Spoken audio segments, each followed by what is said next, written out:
Fala, gente boa do Clube de Leitura do Gabo, aqui é o Diego com mais um vídeo. E hoje um vídeo muito especial porque eu estou tendo o assessoramento da Vitória, que está atrás das câmeras, fazendo toda a parte da filmagem. E eu vou trazer para vocês então todas as leituras que eu realizei ao longo de 2023. Foi um ano muito difícil para mim, né? Uma série de questões pessoais. E isso naturalmente repercutiu então na carga de leitura, que foi menor do que os outros anos, né? Esse ano eu finalizei entre 17 e 18 obras ao longo do ano. E eu dividi ela nos mais variados tipos. Então eu trago para vocês essas que eu considero de caráter mais biográfico, né, autobiografia. Nós tivemos então ao longo desse ano O Acontecimento, da Annie Ernaux, que traz toda uma história dela em relação à questão do aborto, em relação à questão do corpo da mulher. Já tem vídeo aqui no canal, é um livro super pesado, várias vezes eu me senti mal lendo, mas é um livro que traz uma série de debates importantíssimos que nós temos que travar. Então eu super recomendo essa leitura. É um livro pequeno.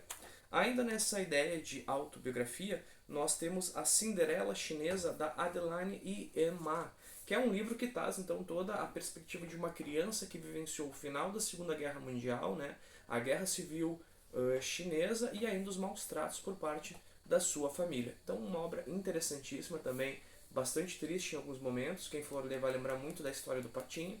Então, super recomendo. Não está comigo, mas ainda nessa perspectiva de biografia barra mangá, eu li um livro chamado Grama, melhor, um quadrinho chamado Grama, que eu dei de presente pra Vitória, que é super interessante. Tu também gostou, né, Vitória? Uhum. Então é um quadrinho que traz a perspectiva sul-coreana da invasão japonesa durante a Segunda Guerra Mundial, ou seja, mulheres que foram forçadas a trabalhar em prostíbulos japoneses. Então tem toda a questão da gradação, toda a questão da sexualidade, vale super a pena. Se chama Grama, é um quadrinho lançado pela editora Pipoca e Nanquim. No que tange ao quesito fantasia ou ficção científica, podemos unificar esses dois pressupostos, eu li A Última Colônia, né, o último livro daquela trilogia do John Scalzi, que encerra então aquela parte da história. Fiquei sabendo que tem outros ainda não traduzidos para o português que dão continuidade a alguns aspectos daquele universo. Mas aqui a gente pode então verificar um pouco de toda aquela questão da expansão colonial, a questão das próprias existências das colônias e também a própria implicação das tentativas humanas de sobrepujar o outro, né, ou sobrepujar as outras raças, assim, que podemos chamar de raças, assim, né, de outros planetas. Então aqui a gente vê toda a questão da diplomacia, toda a questão da estratégia, de jogos de poder. Então é bem legal, eu acho que encerrou com chave de ouro, assim, os 3 livros. Super recomendo. Claro que recomendo que se leia na ordem, por mais que tu consiga ler eles individualmente, com certeza ler na ordem vai te trazer maior relevância em relação à perspectiva do que acontece com os personagens, porque daí tu cria uma espécie de carinho emocional por eles. Ainda esse ano eu li também nessa perspectiva os Silmarillions do Tolkien, que eu ganhei num box muito bonitinho da Vitória com vários livros dele. Muito interessante, não vou dizer que foi uma leitura fácil, em vários momentos eu tive uma certa dificuldade, mas assim, achei bem legal essa perspectiva do universo, o universo ser criado a partir de sinfonias, a partir de notas musicais. Então, super recomendo, mas se preparem, para mim não foi uma leitura fácil, eu tive que remar ela ao longo do ano, mas o final, né, no final quando a gente termina, dá aquele dever de sensação, né, uma sensação de dever cumprido mais ou menos. Ainda na pegada de fantasia, eu li O Labirinto do Fauno, muito bom. Eu não tinha assistido o filme, então eu li antes de assistir e achei assim, ó, magnífico. Tanto na perspectiva de tu trabalhar como uma espécie de fantasia, como na perspectiva de tu trabalhar como uma espécie de proteção que aquele personagem criou para se proteger daquela realidade danosa, né? Ele se passa no contexto da Guerra Civil Espanhola, o final dela, então tem toda uma questão de fábula, de mitos, e eu acho muito legal, me prendeu muito essa leitura. Todos esses já tem vídeo no canal. Os que não tiverem, que são só 2 livros que não tem, eu vou avisar que vai sair depois desses vídeos. Bom, agora saindo desse quesito, eu entro no que eu posso chamar de quadrinhos. E daí eu li, na verdade, 3 quadrinhos só esse ano, que foram essa coleção do Wolverine 2022, 23, na verdade, ó. Aqui, ó. E ela traz assim uma série de histórias, né, não só do Wolverine, mas esse iniciar é o Wolverine de certa forma voltando no passado, somente voltando para o seu corpo no passado, para poder proteger o Xavier e seus familiares, né. Há uma tentativa de matar eles, o seu pai, matar seus antepassados, e o Wolverine então, como ele está no passado, nas suas diferentes versões, ele consegue voltar para sua mente e assim ele consegue proteger os antepassados do Xavier para que eles não sejam assassinados e assim os X-Men possam ser formados no futuro. Eu acho que é interessante. As outras histórias que trazem aqui também são bem legais. Super recomendo. Não tem vídeo ainda dos dois, eu vou fazer mais pra frente um vídeo comentando mais detalhadamente não só essa história, mas as outras que nós temos dentro desse quadrinho. Já esse X-Men que eu peguei, né, de passado, um dia que eu estava no shopping, até para conhecer, começar a ler, já que eu nunca havia lido, cometi uma série de gafes de pegar uma edição que já estava andando, então uma série de recortes que eu não entendi o que estava acontecendo nesse universo, então eu não vou adentrar muito nele e provavelmente nem vou fazer vídeo, tá? Que a maior dificuldade foi tentar entender. Então, nunca recomendo pegar coisas que já estão caminhando, porque fica um tanto quanto difícil. Ainda nessa pegada, eu trago o que eu chamo para vocês de livro de caráter mais historiográfico barra biografia, tá? Porque eles não deixam de ser uma biografia, mas eles têm uma pegada de análise histórica e até política. Um foi o Samurai da Revolução, uma história muito interessante. Eu adquiri ele na rodoviária de Santa Catarina no passado, quando eu voltava de uma viagem com a Vitória. E estava muito barato, sabe aquela onda bolsonarista de Santa Catarina? Imagina, um livro que tratava de um companheiro do Che Guevara, né? E as suas peripécias na tentativa de elevar a Bolívia em uma revolução de caráter socialista. Então ele estava sendo vendido muito baratinho, paguei R$ 10 e é um livro excelente, que daí traz essa outra perspectiva, né? Dessa trajetória desse outro personagem e como ele se correlacionava com o Che. E a gente também pode até entender um pouco da perspectiva latino-americana sobre a Revolução Cubana e posteriormente sobre a tentativa de propagar esse modelo de revolução, né, foquista, né, de focos de guerrilha pela América Latina. Ele então é muito interessante, traz fotos, traz também a perspectiva de um descendente de japonês, né, toda aquela questão da honra de samurai, como isso guia ele do início ao fim, e é bem legal, eu super recomendo o Samurai da Revolução.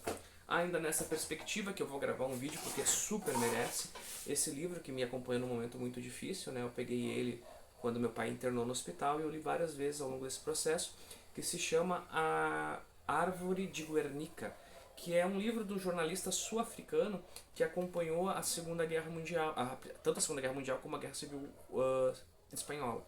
E durante a Guerra Civil Espanhola ele acompanha na perspectiva do País Basco. Eu já trouxe para vocês no passado Lutando na Espanha, do George Orwell, que traz a perspectiva da Guerra Civil da Catalunha, né? E aqui a gente vê toda aquela questão de Bilbao, de Guernica, e é muito interessante. Eu vou trazer mais detalhadamente e vou trazer não só isso, mas spoiler da vida dele, porque ele morre na Segunda Guerra Mundial nas campanhas da Ásia. Então é muito interessante. Então super recomendo, é uma outra perspectiva. O George Orwell ele tem uma visão mais socialista barra anarquista, e o escritor desta obra ele tem uma pegada mais social-democrata, então é uma visão diferente do próprio conflito e a partir de um outro espaço onde esse conflito procedeu. Mas eu vou trazer um vídeo com mais detalhes dele depois. Além disso, tem os livros que eu chamo de aleatórios, porque são uma série de coisas. Alguns não estão comigo, então eu vou comentar alguns desses que não estão comigo. O Avesso da Pele, do Jefferson Tenório, que eu li esse ano, muito legal. Traz toda aquela questão do racismo estrutural, passa por Porto Alegre. Está até emprestado nesse momento para um estagiário lá do trabalho. Super recomendo, já tem vídeo aqui no canal, não deixem de ler. Importantíssimo, com certeza está entre as minhas 3 ou 4 melhores leituras do ano. Além deles, aqui foi a minha melhor leitura do ano, que não está comigo, está emprestado lá para o secretário André, lá da habitação, que é Os Supridores, do José Faleiro. Muito interessante, traz uma série de temas aqui em relação a questão da moradia, a questão da miséria, a questão do trabalho e a forma como a comunidade encontra para superar, e se passa totalmente em Porto Alegre, eu super recomendo. Também não está comigo e vale muito a pena, que é Dentes, uma obra muito interessantíssima que conta a perspectiva de um cara que não consegue entender os seus problemas, coloca eles a partir de uma questão de solução do seu problema dental, mas seus problemas são muito mais amplos que isso, super recomendo, já tem vídeo aqui no canal que vale muito a pena. Ainda disso, eu recebi de uma colega minha, emprestado esse ano, quando eu estava nesse momento difícil, um livro chamado Poder de Agora. Eu não costumo ler autoajuda e não gosto muito, mas como a minha colega me emprestou, por respeito a quem me empresta um livro, eu li ele de toda forma.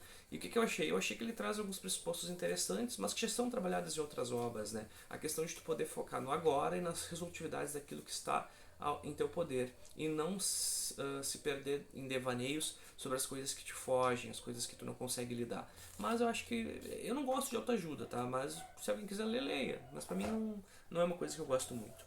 No final do ano eu ainda li esse livro aqui que eu super recomendo, Contos do Rock, já tem vídeo aqui no canal, que traz uma série de histórias, então, de artistas brasileiros, né, do bastidor do rock nacional. Histórias muito interessantes que vão te fazer rir, vão te fazer até procurar conhecer melhor as músicas que tu não conhecia de alguns artistas talvez não tão conhecidos.